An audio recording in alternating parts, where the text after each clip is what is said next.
Hey everybody, how y'all doing today? Hope y'all doing pretty good. I guess I am. The Lord is a blessing day after day. Anyway,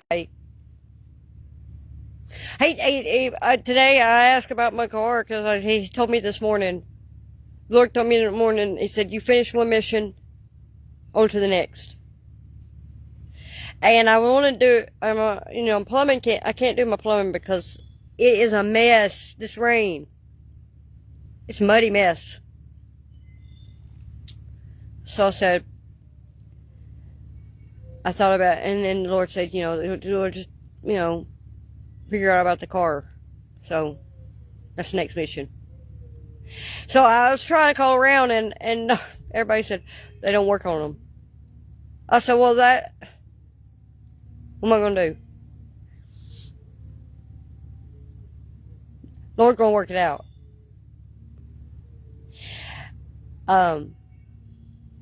He sends good people sometimes.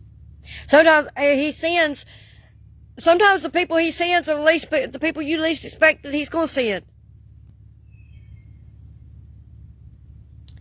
So, not saying it's in this case, but, sometimes there has been cases where the Lord has sent in even somebody's worst enemy to be their savior. So, don't count nothing out with him. He'll do it. So anyway, he sent somebody to, I got some information through my post, and so I called somebody, and they came to look, and they were supposed to come back in the morning. So we'll see what comes of it. But that's why I'm late today with giving this message, because I was going to give this message. So it's hopeless and not going to get dark on me in the process of giving this message to y'all on 2 Samuel 4 this evening. So, anyway.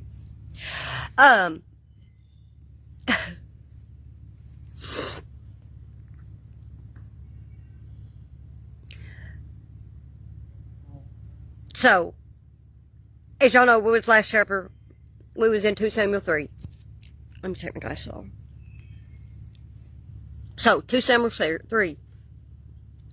And in 2 Samuel 3, remember at the end of the chapter, where we had Abner, and Joab was mad at Abner because Abner had killed his brother, and so Joab killed Abner, and of course David mourned for Abner.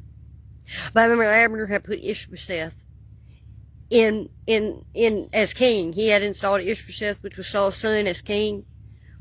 And even though David was supposed to be rightfully king, but Abner was trying to secure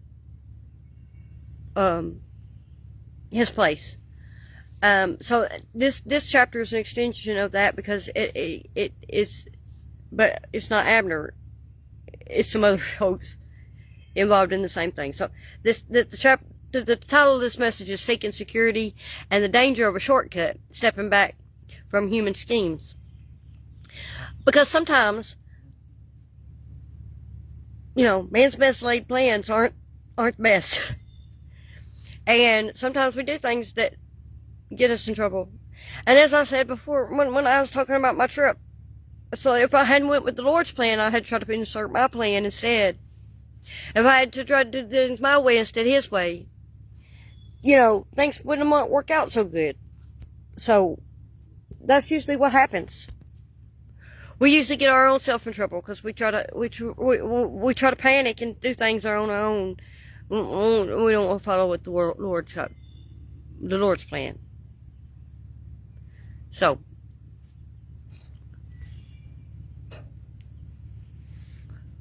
where we're at in this chapter is that Abner's dead, and we have Ishbosheth, who is now alone. He doesn't have his right-hand man. He doesn't have the man that installed him and put him in place as this, which was the guy that was handling everything. Abner was really the one that was pulling the strings behind the scenes. Ishbosheth was just kind of like a puppet. And so Ishbosheth has no guidance now. And had no protection. No security. Because Abner was his security. Abner had this royal lineage, and Abner was his security.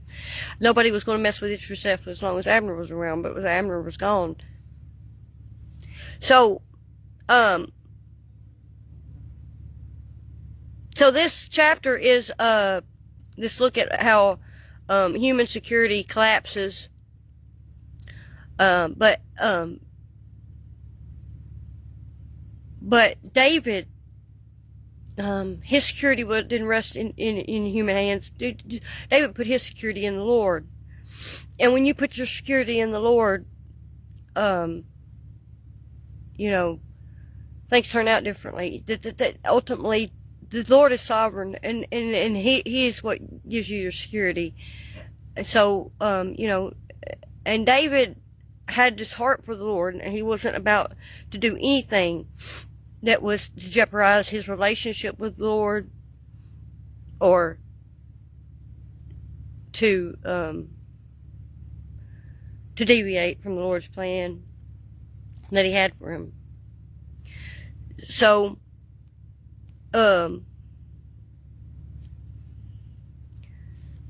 this chapter highlights this the last chapter was about all this political turmoil and stuff, but this is about a betrayal between people who knew each other that intimately. It's like that they were.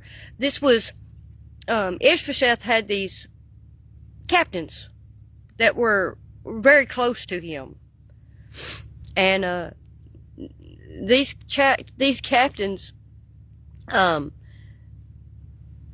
were named Baanah and Rechab.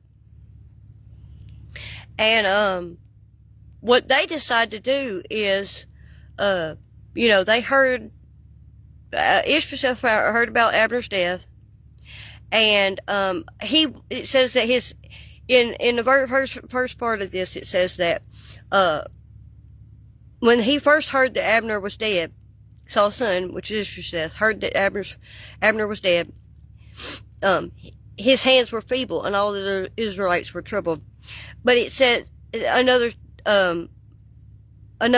translation says his courage failed, and Israel was dismayed. They were afraid. He was afraid, and because he was afraid,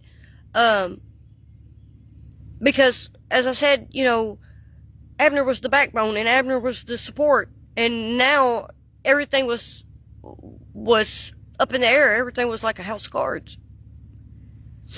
It could all come down in a minute, and he knew that. And so,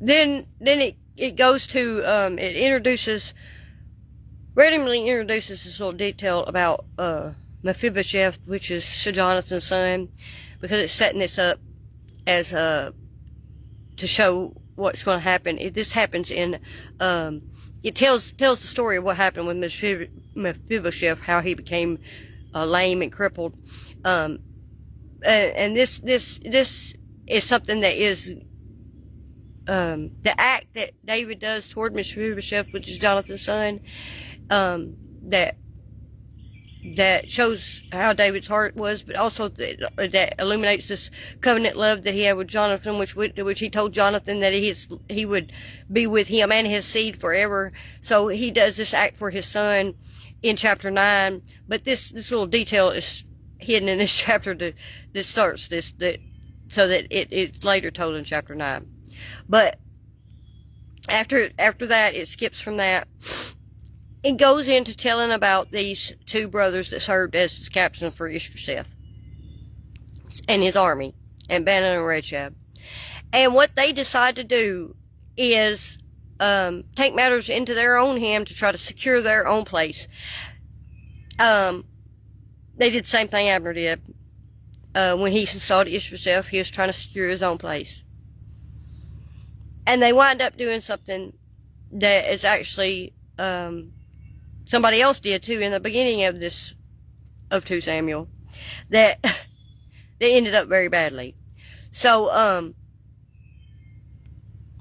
if you remember, in the beginning, when David, and Saul was first dead, that there was this man that came out of the army after, and told, David about that Saul and his sons was dead, and the man took credit for saying that he killed them.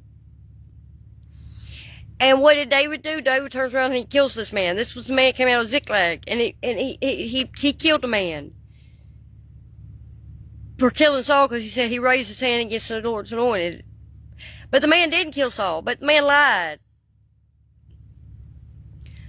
He died for a lie. But, so, these 2 guys, Ben and Rechab, they decide they want to switch sides. They want to try to secure they want to get good favor with David. And, just like that man did.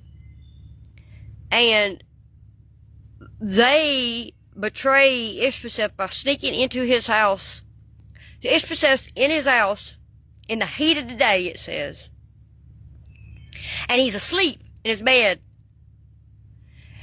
And these 2 captains of his guard, which were like his right-hand man, they faked that they're, it says it's under the pretense of gathering wheat, which means they were faking that they were working, and winded up being able to slip into this house where Ishbosheth was laying in his bed, and they stab him in the stomach and cut his head off, and they take off into the night. And they journey all the way through the night to the Jordan Valley to present Ishbosheth's head to David in Hebron. And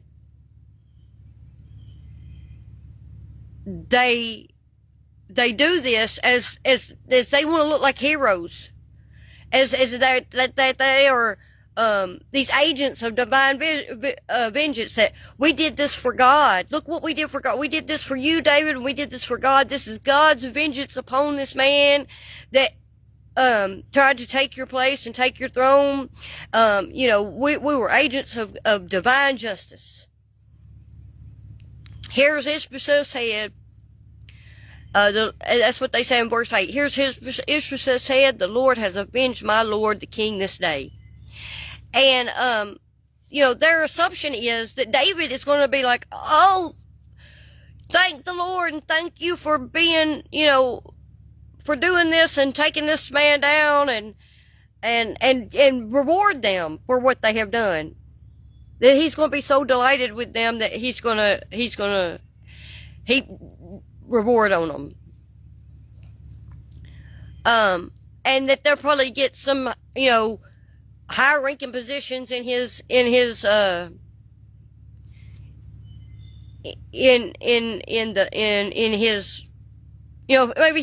David will make them his captains. They don't know.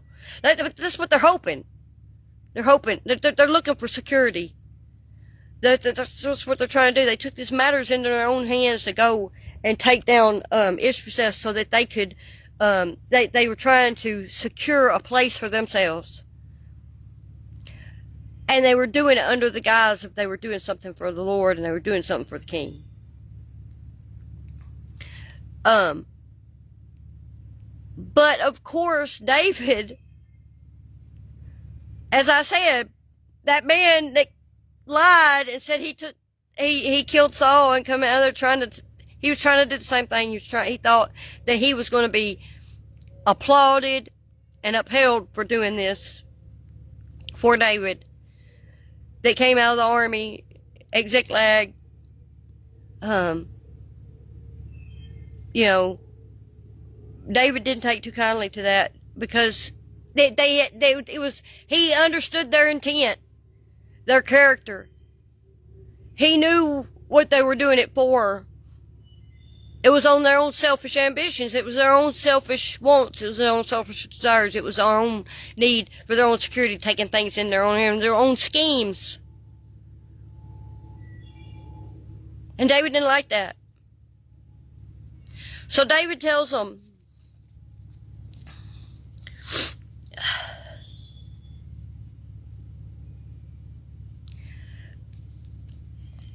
and starting in, it says,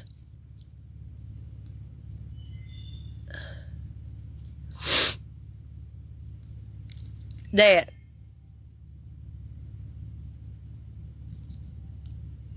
David answered and said to Rechab and Baanah, the sons of Rimmon the Beerothite, and said unto them, As the Lord liveth, who hath redeemed my soul out of all adversity, when one told me, saying, Behold, Saul is dead, thinking to have brought good tidings, I took hold of him and slew him in Ziklag, who thought that I would have given him a reward for his tidings. How much more, when wicked men have slain a righteous person in his own house, upon his bed?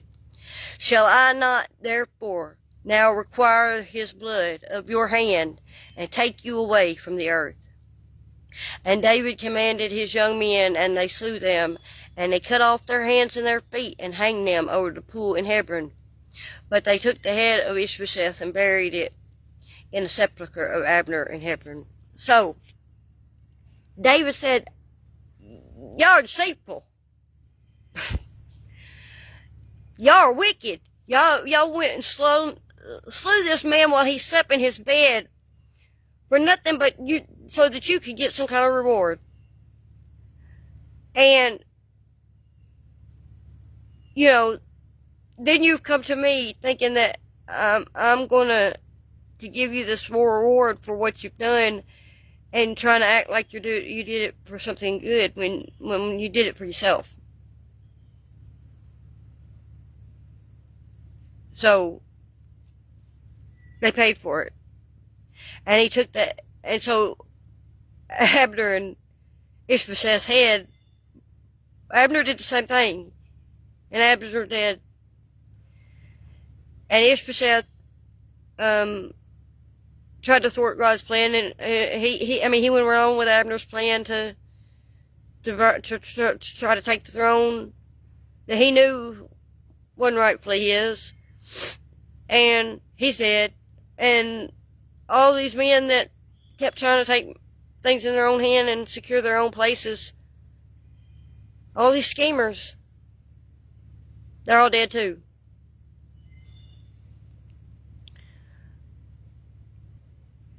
And the reason he hanged them beside this pool was as a public warning to people about this is what happens when you scheme.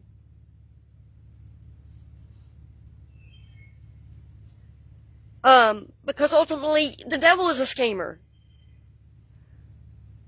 To try to secure your own selfish ambitions and selfish desires and wants by throwing others under the bus.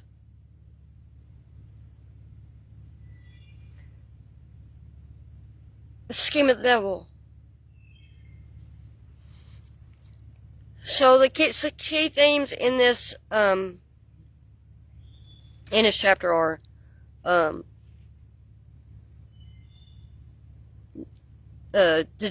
is the deception of helping God. Baanah and Rechab, they was trying to put act like that they were being righteous and they were being holy, and they were trying to do this. They were doing the right thing for God. But they saying that the Lord had avenged David through their hand, and they were really just trying to use God and this prophecy for David's throne as a cover for their murder, their cold-blooded murder of this man. Another theme is integrity over expediency. David wanted the kingdom, but he refused to build his throne on the blood of helpless men. And he prioritized righteousness over political convenience. And he knew that, because he knew that a kingdom that was won through treachery would have to be maintained through treachery. He knew that a kingdom built on the wrong character would fail. Because ultimately it's God who creates the success of a kingdom that's established and maintained through the sovereignty of God. And when you don't do things God's way, you do it by human means, it will fail every time. Another theme is the collapse of false security. Ishbosheth had leaned entirely on Abner and his royal pedigree to prop him up and support him and for his security. And when those collapsed, he was left completely exposed. Because and this shows that true safety is never found, in human institutions or titles. True security is found in God.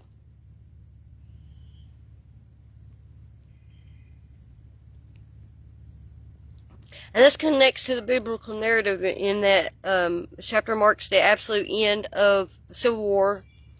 With Ishbosheth dead, there are no viable adult heirs left from the house of Saul to contest the throne. And, of course, that little snippet that talks about Mephibosheth is important there because it's telling how Mephibosheth, these names are all hard to say, how Mephibosheth is lame and crippled. And so because he's lame and crippled, he is not going to be able to take the throne. And that's the only son that's left. That's the only one that's left of the house of Saul, and that's Jonathan's son. And he's crippled and lame because supposedly, from what this tells, there was a servant or something that was a caretaker that was taking care of him when he was a child, and he dropped him, and it made him lame in his legs. So there was probably more than just his legs didn't work. He was probably, he was an invalid. And because there was no way he was taking the throne. So the path to the throne for David is completely clear. And that he eventually is crowned king and we'll see, as we'll see later in chapter 5. So this fulfills the long-running scriptural theme that God elevates the humble and brings down the proud. Saul's house sought to preserve its dynasty through violence and political maneuvering, yet it ended in ruin. And David sought only to wait on God, and the kingdom was delivered to him even without him lifting a finger against his rival. He did not kill Saul. Saul died in battle. And David, he was pursued and pursued and pursued by Saul, and he had twice there was chances for him to kill Saul, and he didn't do it. And he left it up to God to take care of it. And it took a long time, but ultimately he had the victory. And this connects to the gospel, and it shows us a king who rejects unrighteous means. The world's kingdoms are won through conquest, backstabbing, and leveraging the weakness of others. When Jesus was tempted by Satan in the wilderness with all the kingdoms of the world, he rejected the shortcut. And when Peter drew his sword in the Garden of Gethsemane, Jesus told him to put it away. Because Christ's kingdom is established purely on truth, righteousness, and his own sacrificial blood, not on destruction of his helpless enemies. It also shows the ultimate avenger of the innocent David's fierce protection of the helpless Ishbosheth reflects the heart of God. The gospel assures us that God sees the hidden acts of injustice done to the vulnerable. We do not need to seek our own vengeance because there is a true king who will ultimately execute perfect justice on behalf of the innocent. And it shows grace for the helpless in how it highlights this story with Mephibosheth. In the economy of the ancient world, Mephibosheth was completely worthless. He was a crippled heir of a rejected and defeated dynasty. By human standards, he should have been wiped out to eliminate any future threat. Yet he is the very one David later brings to his own table, which we'll see later, as I said, this act of grace that he shows Mephibosheth. And this is a beautiful picture of the gospel. And while we were spiritually broken, helpless, and associated with a fallen lineage, King Jesus sought us out, spared us from judgment, and invited us to feast with him. As far as lessons for spiritual growth, it teaches us to stop trying to force open doors. Panna and Rachab represented the human urge to force a breakthrough by taking a shortcut. They thought they were accelerating David's destiny, but if God opens a door, you don't need to sacrifice your integrity to walk through it. What God promises, he is fully capable of delivering without your compromises. And it teaches us the temptation to spiritualize our ambitions. It's something that we have to look after, and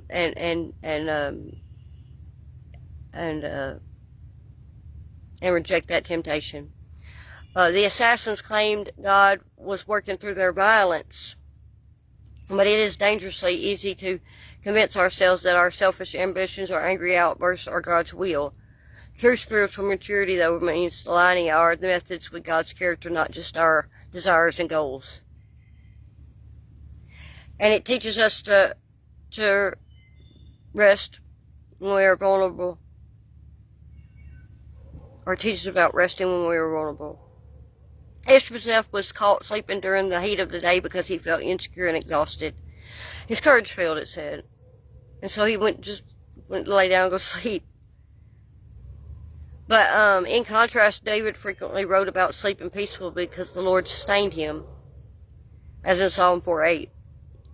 Because true spiritual growth is learning to rest in the midday heat of trial, knowing that our security doesn't depend on our own strength or political standing, but on the unshakable watchfulness of God. I know that's one thing that I said since I got back from my trip. I mean, I was trying to rest in God before, but it's a little bit deeper rest than it was, because he showed me so much about how he has everything under control. If I made it, everything worked out perfect, and there was not a hitch in the plan all along the way, and he got me there and back. And if he's in control, then he's in control now, just as much. So I gotta know that no matter where I go, what I do, as long as I'm sticking with the plan, it's gonna work out. For our reflection questions, we have to ask, are there areas in your life where you are tempted to manipulate a situation, exaggerate the truth, or step on someone else to get a promotion, a relationship, or a resolution? We have to examine our motives. Are you using God's words or doors opening to justify behavior that clearly contradicts his character? And when life feels fragile and the things you rely on fall apart, is your instinct to panic or to lose sleep trying to fix it?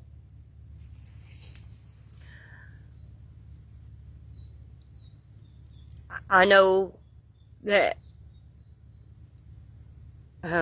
one thing Jesus set me free from was with anxiety and panic.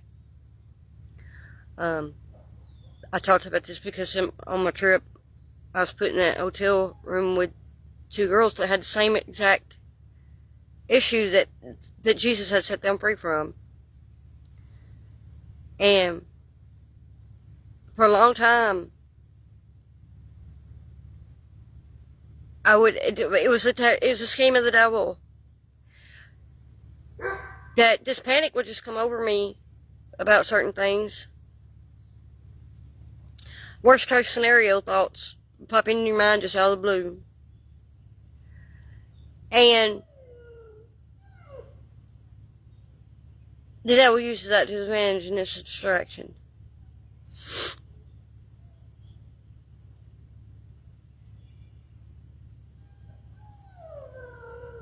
So, you know, I went into the doctor and I got help. At one point, I got on medication to treat the anxiety and the depression. Those were the two things. It was a depression, which was sadness, and it was spirit of heaviness. That's what depression is. It's spirit of heaviness.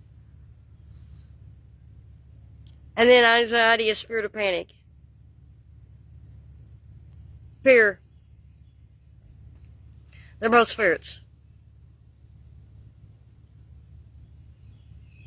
Now, I'm not saying there's somebody that you don't have to treat the body as well, because wholeness comes from both.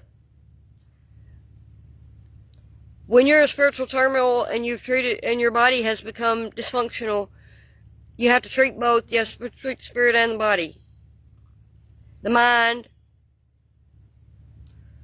the body, and the spirit. All three. It has to all has to be in alignment for wholeness. So I took that medicine for 5 years.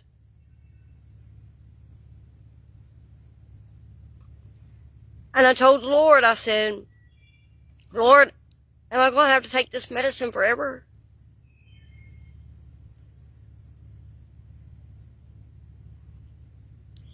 Because I felt that physically, my mind and my body was it was aligned. And then I shouldn't have to take it anymore. And then that's when the Lord told me what I needed to do to align my spirit. And I did. And He set me free from all of it.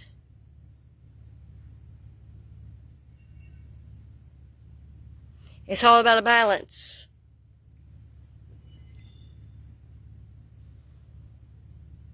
Because ultimately, if we give in to those fears and we give in to those spirits that pushes us,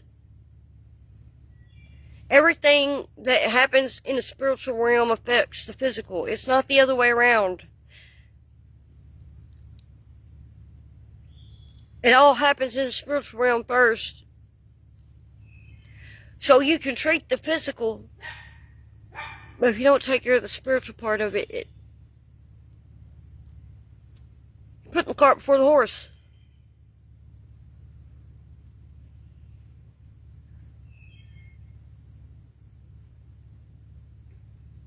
So it's best you do it all at the same time. But the thing is, when you if you fall into that trap,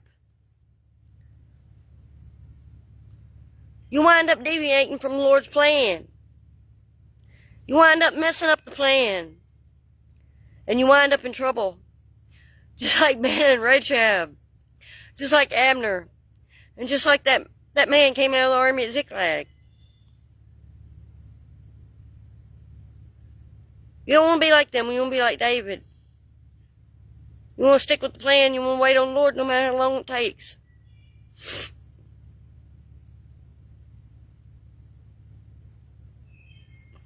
Even if it means you gotta be a little uncomfortable for a while.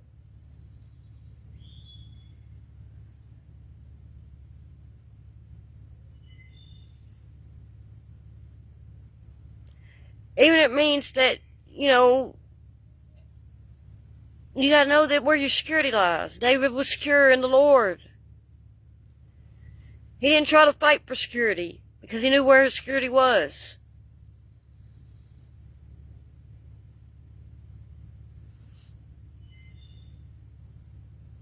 He just rested in that.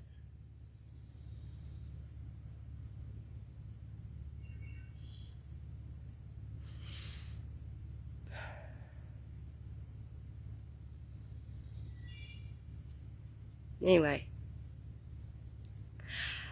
I guess we did make it through before the sun went down. Well, I hope I found some answers about my car in the morning. If I don't, I'll just rest in it. It'll happen eventually. Lord's got a plan.